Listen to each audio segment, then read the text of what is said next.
Welcome to The Explainer. So today we're going to get into a really provocative philosophy, one that's all about power. And the argument is, pretty much everything else in your life, it all comes down to this one thing. Okay, so let's just start with something that feels incredibly, well, personal. The speaker kicks things off with this really raw admission. He says, "My wife isn't talking to me. Everyone is with the powerful." And right there, he's basically laying out his entire argument. He's saying that no matter where you look, from our own homes to the world stage, people are they're drawn to strength. And to back this up, he gives us this really stark contrast. I mean, look at this. On one side, you've got these enlightened figures, right? Buddha, Jesus, Machiavelli. And what happened to them? They were persecuted, attacked, even killed. But then you look at the other side, the conquerors, Genghis Khan, Timur. Who is going to mess with them? Nobody. So the whole point here is that society, when it comes down to it, respects and fears strength. Goodness, not so much. All right, so if power is that important, what are we actually talking about here? It's not just, brute force. He brings in this concept of Shakti. Now, that's a term from Indian philosophy, and he's using it to talk about this divine, all-encompassing kind of energy. And this is the core definition he's working with. In this way of looking at the world, Shakti isn't just political power or physical strength. Nope. It's presented as the fundamental force of existence. It's this divine energy that, he argues, is the source of everything good, true love, real connection, even ultimate happiness. And he's not subtle about it either. The speaker comes right out and says it. Power is just another name for God. That's it. It's the ultimate reality, and it's what he believes every single person should be chasing after. Then he takes this idea of divine power and connects it straight to love. He brings up the bond between Radha and Krishna. You see, he's arguing that what they had wasn't just affection. It was a connection that was literally born from immense spiritual power. And this is how he sees that same idea playing out right now, today. Power, according to him, is what creates real connection. He points to this modern thing where you have tons of people saying they're part of Modi's family. Obviously, they're not blood relatives. It's about a powerful attraction to a center of strength. So here's the bottom line. According to this whole philosophy, going after and actually getting this divine power, the Shakti, well, that's the only real way to find true, lasting happiness. Period. All right, let's move on. We're going to look at the speaker's diagnosis of modern life, which he basically sees as a huge roadblock to finding this inner power. So he asks this really critical question about the world we live in now. He looks around and sees this deep unhappiness everywhere, affecting everyone, rich, poor, doesn't matter. So what does he think is the root cause of all this misery?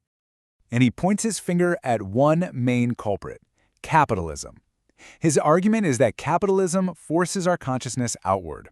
We're always chasing money, status, things other people can see. And in the process, our inner selves get completely neglected. They become hollow. And he claims this has totally wrecked our relationships too. He says, look, back in the day, people might have started with just a bicycle, but they built bonds that lasted a lifetime. Today, we've got the Mercedes, the Rolls-Royce, and relationships that last a week. That focus on the outside has just destroyed the foundation on the inside. This quote really sums it up. Love, he insists, is an internal process. But think about it. If your mind is focused on the outside world for like 23 hours and 40 minutes a day, how on earth are you supposed to turn inward and actually love someone for 20 minutes? He's basically saying it's become impossible. Okay, so if the modern world is this trap that's just draining our inner power, what's the solution? What's the way out? Well, the speaker lays out a path, and let me tell you, it is not easy. The path to getting Shakti, as he describes it, has two really demanding parts. First up is sacrifice. That means giving up all the constant distractions, like your phone. And second is austerity, which is all about disciplined, relentless, focused hard work. And this is where we get to the payoff. Once you actually get that power, your relationship with the whole world just flips. He uses this kind of funny story to explain it. A successful person can say something totally absurd like, yeah, I used to hang from a fan blade while reading 7 newspapers, and you know what? People would just nod along, completely amazed. Your words literally become reality for other people. And he pushes this idea to the absolute extreme with this next example. He says, if you have enough power, you could announce you're marrying a donkey. And society wouldn't just accept it. Oh no, they'd praise you for it. They'd call it promoting interspecies brotherhood. His point is that power completely rewrites the rules of society in your favor. And he thinks that logic goes way beyond just social stuff. It applies to politics, too. So, all of this builds to the speaker's final, and maybe his most challenging conclusion. And it's all about the relationship between power and peace. He kind of boils his whole philosophy down into what he calls these laws of power. So, first, he claims God doesn't care about morality. He just sides with the powerful, even if that means empowering someone like the demon king Ravana. Second, he says women, being a form of the divine here on earth, will not stick with a weak person. And third, and this is the big one, you only get to talk about peace after you have power. And this quote right here is really the key takeaway from all of this. Speak of peace while holding power, otherwise you will be beaten badly. See, he believes that trying to advocate for peace when you have no strength to back it up is just naive. It's dangerous. And he points right back to those historical figures who were persecuted for doing that exact thing.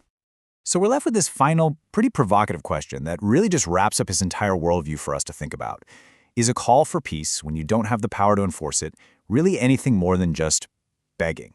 And that's the thought we'll leave you with today.